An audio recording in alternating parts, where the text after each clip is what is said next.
All right, welcome back. Let's talk about establishing some credibility with you and your fund. Now, you might already have some great credibility. You might not. This is something you're going to probably constantly be working on for the rest of your life in the fund world. You're going to be always building credibility for what you are doing. Now, there's a few ways, especially on an emerging fund, to build credibility. Now, if you go down to my screen, we talk about this, the 3 roles in every fund. So we have the expert investor, the fund manager, and the money raiser. These are your 3 distinct roles. Now again, 1 person can do all of these, 20 people can do these roles, but all 3 roles need to be taken care of. If you feel like you have a weak spot on your team, meaning, none of our team members have, and we really feel like we need some Ivy League or Wall Street experience, go find somebody that went to Dartmouth or find someone that went to Harvard or Stanford or Kellogg and bring them on your team. People love, they graduate thousands of graduates a year that are all looking, and a lot of them want to get into the world of funds, private equity, hedge funds. Go bring them on your team, okay? Bring them as an equity partner. That could build that credibility. If you feel like you're weak on something, go borrow credibility from others. I'll give you a real world example here right now. All right, so you can see my screen. This is our team for Ugly Unicorn. Now, Bridger, I think I'm pretty cool. Like, oh, Bridger Pennington, man, I'm so cool. I think I'm awesome.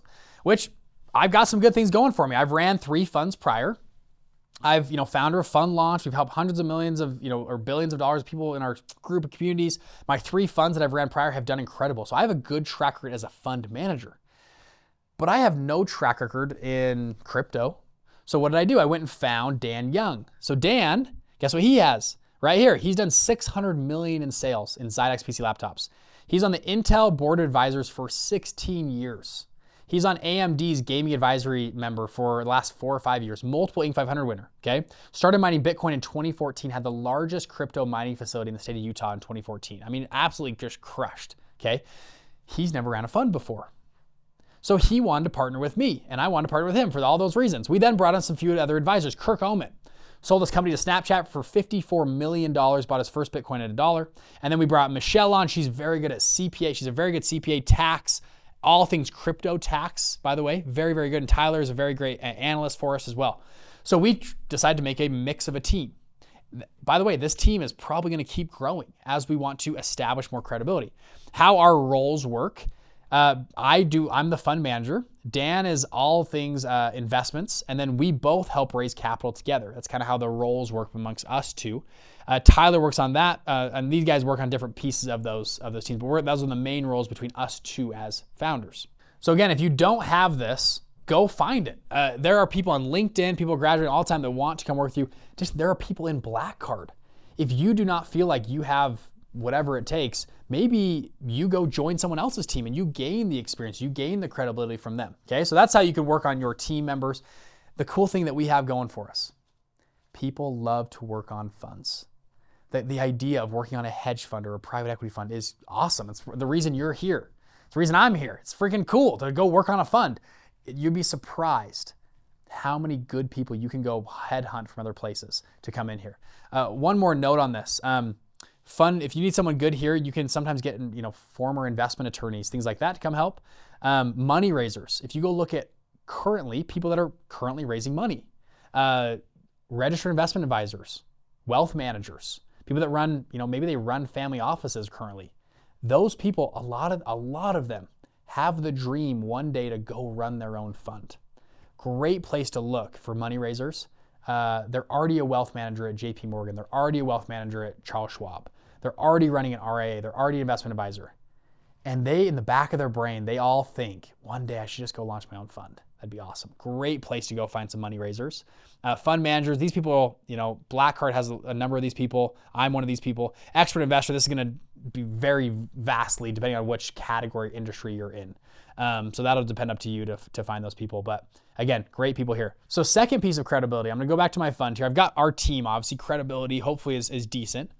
We show credibility though a lot in how we present our fund. So I'm going to scroll down here for a second. How we talk about the market, the macro, the micro cycles shows people our expertise in this field, right? It's even if they've never met us before, they don't care about our accolades or whatever, showing just expertise in the field talking about, and I think previous section we talked about the tectonic plates, showing that there's a tidal wave of capital moving in this direction, and talking through how we view a Fed rate cycle, an election cycle, how the tectonic wars happening, how all these pieces are moving in our direction.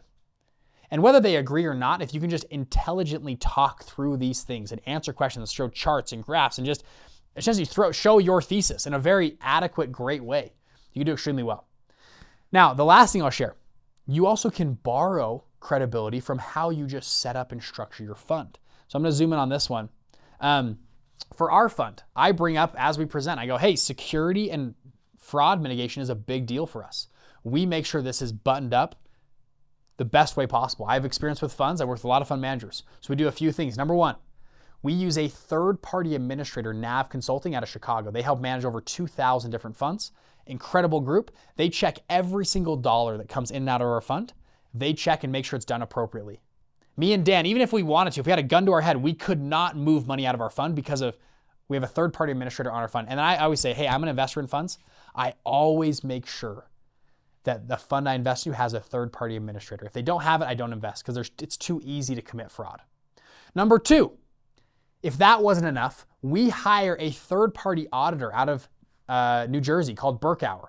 Once a year, they come and do an annual audit. They check on the checkers. They check on NAV Consulting. They check on us. They make sure everything is done correctly and buttoned up as another layer to secure and make sure that you have correct, accurate reports that we are doing things the right way. That's how committed we are to clear compliance.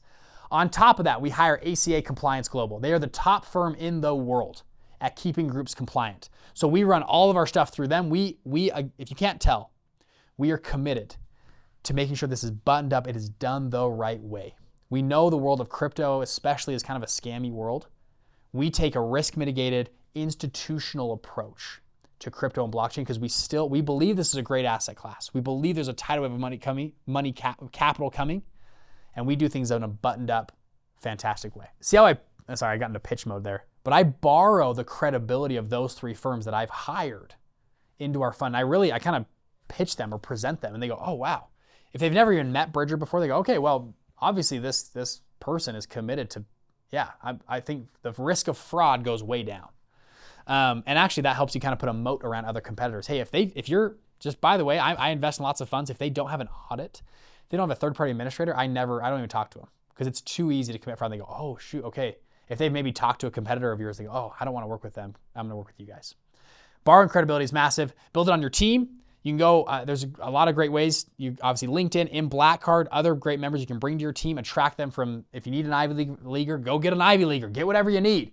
If you need to borrow credibility from firms like ACA or NAV or Burkauer, we have a full back end where you guys can actually go and all these firms are in there. You can use them. I work with them actively in my fund as well. So I love working with these firms. They've been great to me. And you can go find more firms yourself, but you can borrow credibility that way and bring it together. Ultimately, the credibility will then grow as your fund performs well. So good performance will be the ultimate test of good track record, good performance, and will give you a lot more credibility, and it compounds on itself as you grow. Hope that's helpful. See you guys in the next video. Bye.